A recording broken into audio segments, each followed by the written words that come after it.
Hello, grade 6, Miss Chapman here. I have a book to share with you today. It's called Hiawatha and the Peacemaker. It's written by Robbie Robertson and illustrated by David Shannon. And this is a picture book that tells the story of something in our history. So it's a nonfiction picture book. So something maybe kind of new for you. Robbie Robertson is an Indigenous musician from Canada. He wrote the story, and David Shannon you probably know from his books Know David, The Bad Case of Stripes. So this is a bit of a departure for him into some really beautiful artwork for this book. A fierce scream echoed through the woodlands. Was it a dream? An eerie steam crept up from the ground, and the smell of burning pine filled the air. My blurred vision came into sharp focus. Everything I had ever known had been burned to the ground. My wife and 3 beautiful daughters had been killed in battle. Everything was gone. Only one man was capable of such horror, the evil chief, Tadodaho. I took shelter up the river. I had only a small fire and a place to sleep. I dressed my wounds with leaves I gathered from the bush. Days, then weeks went by. Consumed by anger and hunger and sleeplessness, I could think only of revenge. The sun rose early one morning and burned the mist off the river.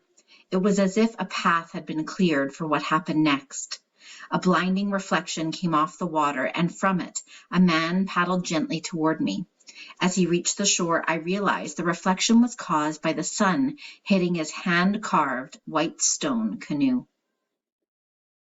"Who are you? Why have you come here?" I asked. He answered only with a smile and handed me a string of wampum shells as an offering. We stood quietly, observing each other, and then he spoke softly, stumbling over his words. I know of your pain. I know of your loss. I carry a message of healing. I have come to tell you of the great law. Fighting among our people must stop. We must come together as one body, one mind, and one heart. Peace, power, and righteousness shall be the new way. I considered his words, but didn't believe him. Our people governed only through fear. I had never thought peace among our tribes was a possibility. The man spoke again. To travel with me to the land of the Mohawk, and let us spread the good word. As you can hear, my voice is quiet and my words difficult to understand. I know that you speak with power and confidence, and that your voice carries straight to the heart. I need your help, my friend. I need you to help me carry this message. I agreed to travel with him and help carry his message. And so I, Hiawatha, came to tell the story of the great Peacemaker. I stared at his stone canoe, bewildered by its ability to float. But we paddled off, and with every impossible moment that the canoe glided across the water, I became more of a believer. When we arrived at the land of my people, the Mohawk, we were greeted warmly. The chief and the elders were summoned, and we gathered in a circle. A few clan mothers looked on with curiosity and concern. The Peacemaker closed his eyes and placed his hand on my back. Somehow he had the power to move his message through me. I began to speak his words. Peace, power, and righteousness shall be the new way, I said. We must join together. All nations will become one family. Our people shall have one body, one mind, and one heart. This is the message of the great law. The clan mothers nodded in agreement, and a sense of relief spread over me. But then the war chief spoke. We respect your message, but we cannot join you, he said. How can we know if your words are true? Tadodaho is too strong, too violent. Our people must be prepared to fight. The Peacemaker quietly stuttered. The great law is more powerful than any one man. We will return with proof that our nations can join together. As the Peacemaker and I traveled towards the land of the Cayuga, he spoke to me of healing through forgiveness. My mind, still filled with hatred, and my heart still filled with the pain of my loss, could not comprehend this. When we arrived, we learned that the Cayuga tribe had been devastated in an attack by Tadodaho and his warriors. My mind was flooded with images of the battle that had taken my family. Rage filled my body. I turned to the Peacemaker and yelled, "We will never be free!" In an attempt to soothe me, the Peacemaker asked me to sit with him in the Cayuga Council. He looked deep into my eyes as he spoke to the people. "I do not see defeat," he said. "What I see is a passage to a new way of life. Join me, and together we can spread peace rather than war, love rather than hate, and unity rather than fear." The Peacemaker placed his fist over his heart. A feeling of strength and trust ran down my spine. With new hope, we headed toward the great hill to see the Seneca people. The Cayuga chief followed us in his canoe. Together, we paddled as one nation. We were met by 15 armed braves. For the first time, the Peacemaker showed signs of worry. We were surrounded by warriors and led to the center of the Seneca village. The Seneca chief approached the circle, and the guards closed in on us. With a wave of his hand, the warriors lifted their spears.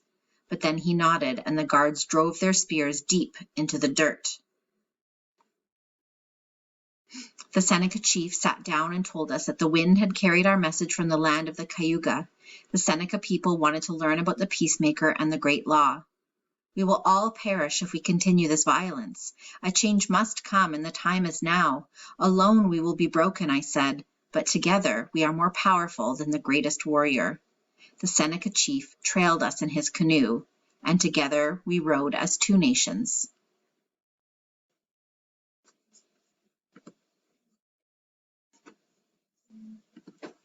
Guided by the moon, we trekked through the forest of the land of the Oneida people. We were halfway to the camp when a snap of a stick was heard through the trees. Suddenly, the earth beneath our feet gave way. We hit the ground, and we were then engulfed by a giant net. The Oneida chief stood towering over us. "I've spared your life," he declared. "Why would two chiefs and two strangers be so foolish as to enter our territory in the darkness?" His men dragged us through the dirt and bound our hands. The Peacemaker explained that we had joined the Cayuga and Seneca nations in the name of peace, but his words had no power with the Oneida. Then the Peacemaker turned to me and said, "Tell your story, Hiawatha. Tell us of your great loss." I spoke of my pain and my hatred for Tadadaho. I told the Oneida that my wife and 3 daughters had been killed by the violent world we had created. But as I spoke, I felt something come over me. Forgiveness.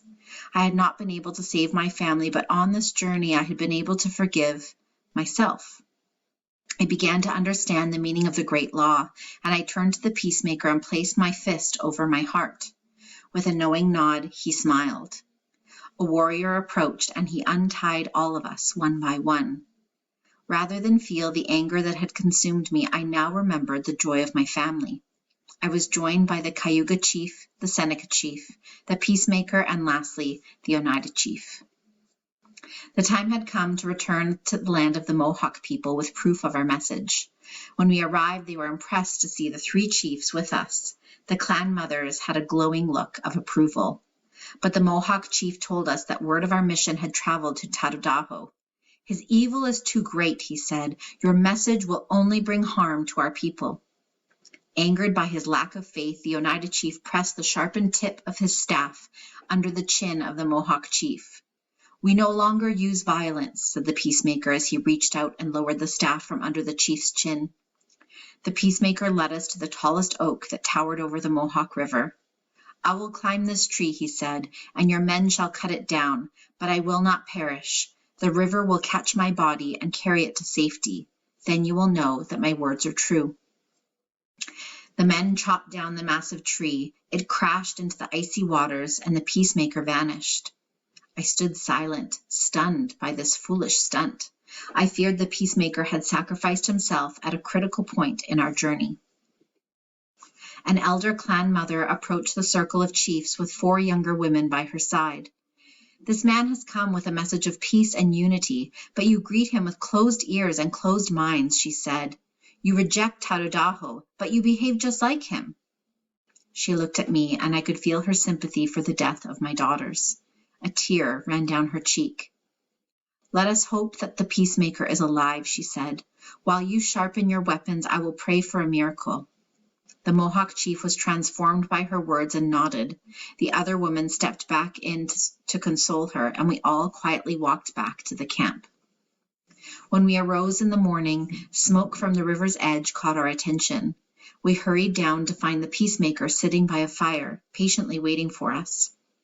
The elder clan mother draped a blanket across his shoulders, and relief spread among us. Filled with emotion, the Mohawk chief agreed to follow us in his canoe to the land of the Onondaga to confront Chief Tarudaho. Together, we paddled as 4 nations. The wicked Tarudaho lived separately from his people. Bands of warriors stood guard day and night. When we arrived, they yelled and pushed us away. The Peacemaker kept his hands by his side to discourage violence, but the chiefs and I pushed back. A figure appeared in the doorway of the dwelling. Hunched over, withered and twisted, Tarudaho was a horrifying sight. Sickness from the evil within had taken over his body. Scales covered much of his skin, and snakes slithered through his hair and onto his shoulders. No words came from his mouth. Instead, a forked tongue produced a thick, hissing sound. My anger returned, and I wanted to destroy Tarudaho. The chiefs continued to push against the warriors. The fighting grew until something unexpected happened. A soft, haunting melody of purity and truth came floating through the air. Spellbound, all lowered their weapons. The hymn was coming from the lips of the Peacemaker.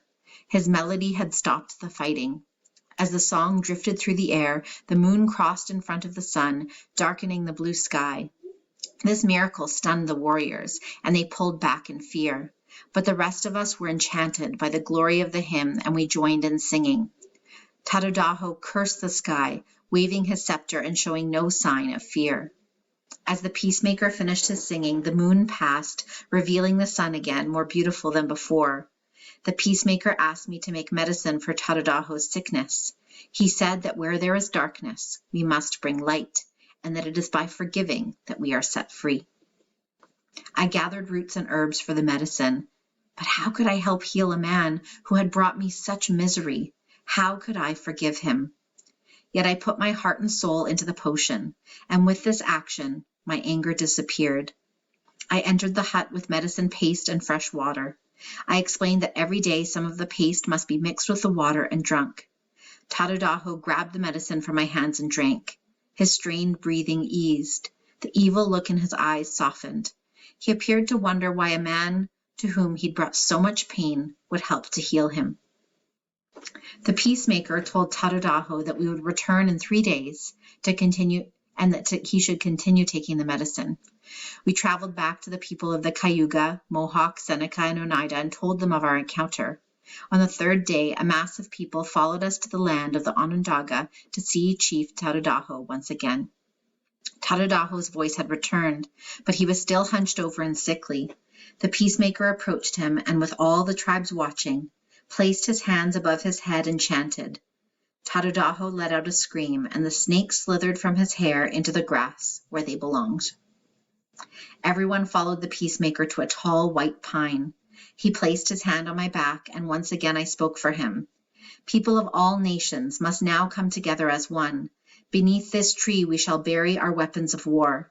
This will symbolize the end of our fighting. The men uprooted the white pine and threw their weapons into the hole. Now we will replant this tree, and it shall be called the Tree of Peace. As I looked at Tarudaho, the scales on his skin began to disappear. The Peacemaker placed his fist over his heart, and again I spoke. As 5 nations we will bring forth peace, power, and righteousness. The women of our tribes shall appoint the chiefs, and as one people we shall live under the protection of the great law. All voices will be heard as we now vote before action is taken. I looked at Tarudaho, and the once crooked man now stood upright. Atop this great white pine shall live an eagle that will look over all 5 nations, and that eagle shall be you, Tarudaho.